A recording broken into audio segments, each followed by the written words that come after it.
My name is Jordan Hillstrom. I'm the marketing director at Zeratech Corporation. One of the things we're trying to do, especially during this COVID response, is trying to understand how to best utilize the time and the distance we have from each other. And one area it feels like education and the way that the world is changing. How do we stay ahead of that power curve, the technology curve that is always occurring? But when you throw something like a pandemic in the mix, how do companies stay viable? How is the change going to affect them? Can we be proactive in change? So we started talking about this new series that we're going to be having on podcast, on YouTube channel, and some other areas for two reasons. One of which we want to help educate our customers that we already have, potential customers, and just people in general. But also we believe in the idea of educating each other. So we're calling the series Iron Sharpeneth Iron. So today, the first person we're going to talk to about a couple of different areas is, his name is Stephen Kangas, and he's the director of product development. So Steve, appreciate you taking the time to, talk to me today and talk to essentially the public about what we're doing and why we're doing it. All right. Thanks for having me. Awesome. So can you give me maybe a 30,000 foot background of who you are and kind of what your background contains? Sure. Like you said, my name is Steve Kangas. I'm the director of product development at Zeratech. I've been with Zeratech since about 2006. And before that, I was employed at several other consulting companies, as well as Michigan Tech University. I started programming professionally back in 1996, working with some Microsoft tools, Microsoft Access, and moved on into more .NET development and more modern development over the years. And for the last 10 years or so, I've been working a lot with Microsoft .NET tools in order to be able to develop applications for businesses. Now, these could be web applications or mobile applications, desktop applications, server applications, and so on. So for the last 3 years, I have been the director of product development at Zeratech, and I've been responsible for the direction of the company as far as products. Rather than just client-based applications, these are actual products that we are selling to the market. Perfect. One thing he did not mention, he strums a mean guitar. That's one thing that we celebrate in our culture is, there's, because of the flow state, when people get into these projects, there's problems that will come up. And I know Steve has been very known to like grab his guitar and strum a little bit, and comes back with a smile on his face. And it's cool. You see those breakthroughs happening. And so we celebrate that kind of stuff. So why not talk about it here? So one thing in particular that is super interesting to me, and I've been involved in different projects myself, that I've been the lead on certain elements of the invention side, and you've been the development side. So I've worked directly with you on a lot of areas it's been a fun collaboration effort.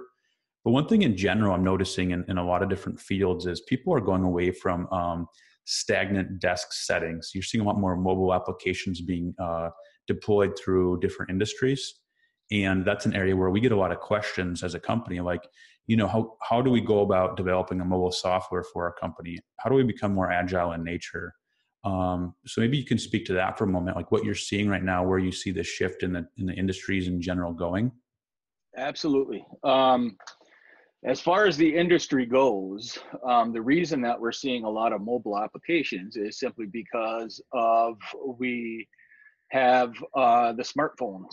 We have smartphones, we have tablets, and we have all of these different types of devices that we didn't have previously. If you go back in, let's say, the 90s or even the early 2000s, a lot of the devices that we had to work with were not nearly as capable as they are today. So a lot of the mobile development that was done, we'll call it back in the day, was not as complicated as it is right now, and it was not as the capabilities weren't there. Now, with through mobile development, you can develop applications that can be deployed across several different pieces of architecture. For example, you can develop something that can be run as a website. It can also run on an Android device, and it can run on an iPhone device or an iPad device. And that is one of the challenges that we currently have with mobile development. We have a lot of different types of devices that are out there. There's three main ones right now. They would be iOS, that's Apple. We would have Android, which is Google. And we have Microsoft's Universal Windows program, which can be run on Windows phones as well as Windows computers. The challenge that we've always had is that when you develop for one of these different pieces of hardware, that you're stuck with it. Let's say if I develop something for the iPhone and I want the exact same application or with the exact same capabilities that I did for the iPhone, I have to completely rewrite it if I want to be able to run this thing on an Android. I want to ask one question though, and I want to maybe Yep. stop and kind of unpack some of this stuff. There's a lot, that's happening right now. And if I'm not a techie, you might be getting into the weeds for me and it might be confusing. And so Okay. I'm not a developer myself. I'm an idea guy. I see real world application and I bring it to you and say, hey, Steve, build this for me. And then I get the deer in the headlight looks and you're like, all right, let's figure this out. Right. That being said, if you look at a lot of companies and let's say a time card app, let's say you have a lot of other systems in general you want to tie into, people are like, depending on what phone you hold to, like, that's not just a phone, that's a religion. Like there's cult followings one direction or the other. Like that's always a fun banter in an office setting. Like, oh, I'm an Apple guy, I'm an Android guy. And you see these struggles. And I know my phone, my ecosystem very well. And it'd be hard for me to change. So as a company, it makes sense for me anyways, to say, if I have, 1,000 users in my company, I should build a platform or build my software that be agnostic to a device. So any phone would be capable of using my product. So to start out, it's going to be more practical in deployment because people are going to be comfortable when they download it. It's something they feel comfortable with on their device that they're used to. And then also, to me, I'm looking at a cost thing too. If I'm going to deploy a product, I don't want to have to build it multiple times. I want to build it one time that's deployed to many devices in a sense. Is that kind of what I'm hearing out of you? That's exactly what you're hearing out of me. If you aren't using some method of cross-platform development, like I said, you're going to be developing an iOS application, you're going to be developing an Android application and possibly a Windows application, 3 separate code bases that you would have to maintain. So let's say if you wrote all 3 of them, and on your you wanted to go and change the wording on a button, you would have to go to all 3 places to change wording change the words on a particular button, or a color on a button, or to customize your program. This is 3 times the level of effort than if you were using something that you could write in one place, one code base, and deploy it to other platforms. Sure. But to look at the idea of, if I'm an owner of a business or that position, I'm looking to hire a software development company to build me the solution. So you have some certain things you got to figure out of what I'm trying to accomplish. Is there a certain way I have to do it based off maybe security parameters or stuff like that, or some other elements that are in play here?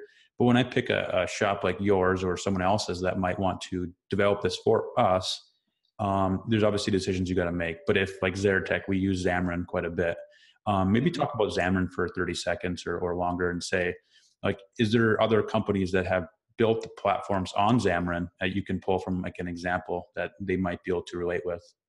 Yes, there are a lot of large companies that have used the Xamarin platform in order to be able to do development. One example is UPS. If you have a smartphone, either Android or iOS, you can download the UPS app, which will allow you to track your packages and to be able to manage your account all from a mobile device. And they use Xamarin so that they can write it in one place and be able to deploy both for iOS and for Android. Sure. No, many of those companies you just mentioned, and I know some myself, but those are very, large in magnitude. Is this Yep. something that's only for big companies, or if I'm a smaller utilities company, can I use the same type of platform? Is it costly? Like, what's kind of the engagement level that you're looking at with this kind of stuff? And maybe not the dollars and cents, but the size, the scope, and that kind of stuff. No, this is, it can be used from anything from your small mom and pop, uh, companies to your very large companies.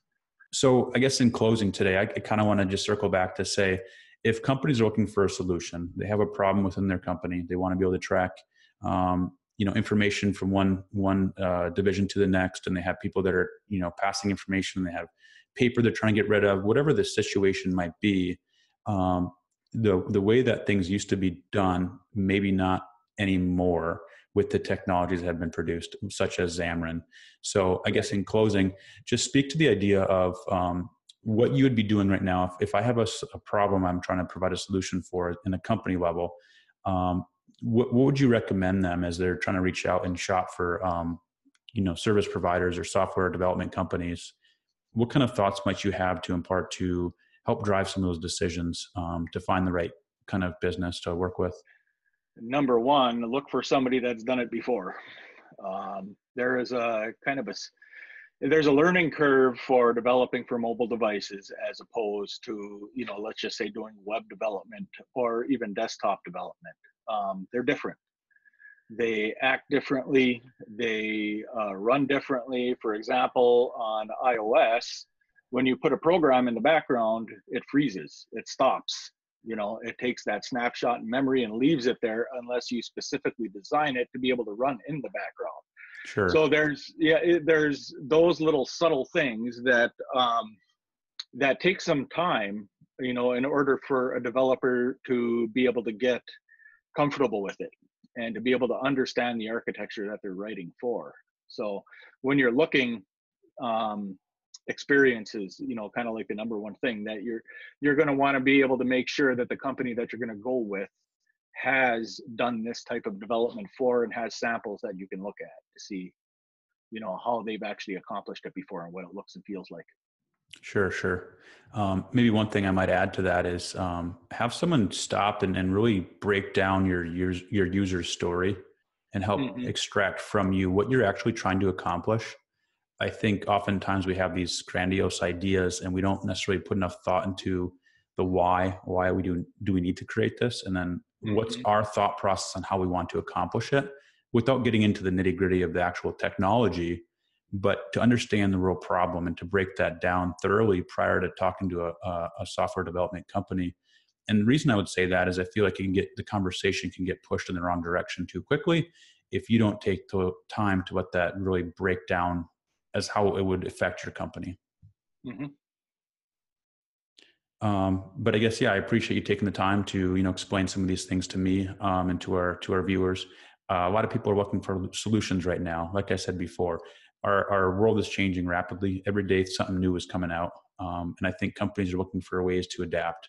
So I think this is a many-part series. We'll get into more nitty-gritty of the technical side of cross-platform development and Xamarin Forms and things like that. But I appreciate your time today, Steve. Okay. All right. Thank you.